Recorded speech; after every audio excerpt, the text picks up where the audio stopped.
You know, on one hand, I've always been interested in the idea of bullying and those kind of roles we played at school. Yeah. And can remember, you know, incidents of being on both sides of those things and learning at quite a young age that I should never be cruel to anybody else.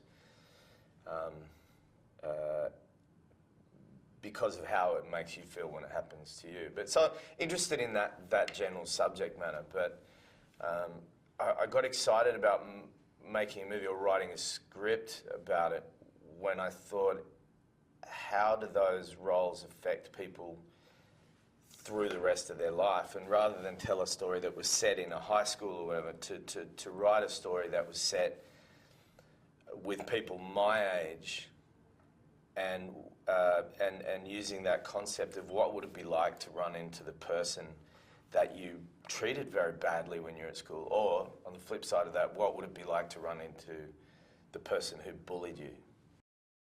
While we're exploring bullying, we're making a piece of entertainment that I've always referred to as a bit of a suburban horror story with no blood, because the villain is potentially in any one of our lives. You know, who are those people at school, and what's happened to them since, you know, 10 years, 15 years, 20 years, and do we change? The movie essentially is about a couple who moved to a new city, back to where the husband, roughly where the husband grew up, and they're sort of simply shopping for furniture, and they run into the guy that the husband terrorized, I guess, and bullied and changed the course of his life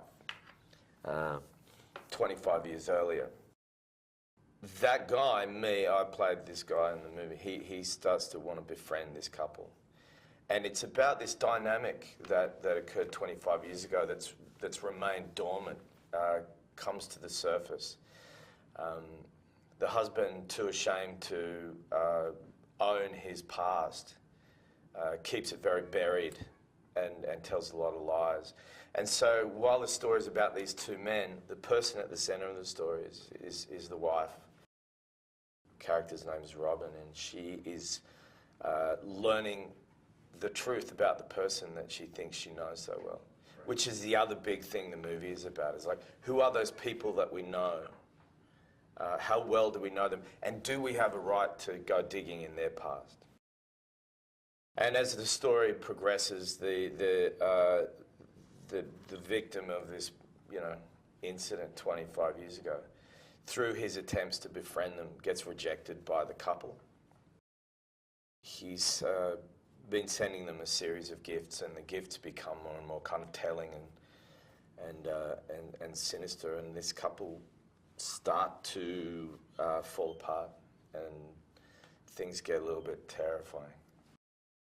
And through that story, this very honest and straightforward and generous woman starts to realize that perhaps the villain is not just outside the house, but perhaps in some ways the villain is inside the house.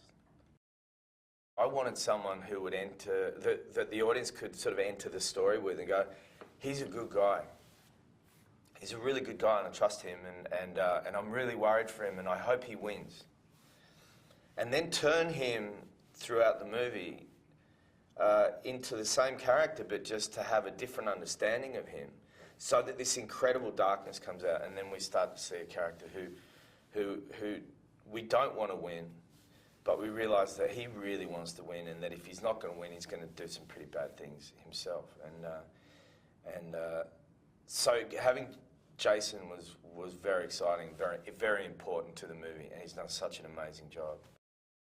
The challenge for Rebecca was to start the movie in a much kind of weaker and more kind of following her husband around kind of way than you would ever imagine out of Rebecca Hall. So that's the trick with her, was getting the parts of her that we're not used to first, and develop into this beautiful, warm, loving sort of and stronger woman by the end of the movie.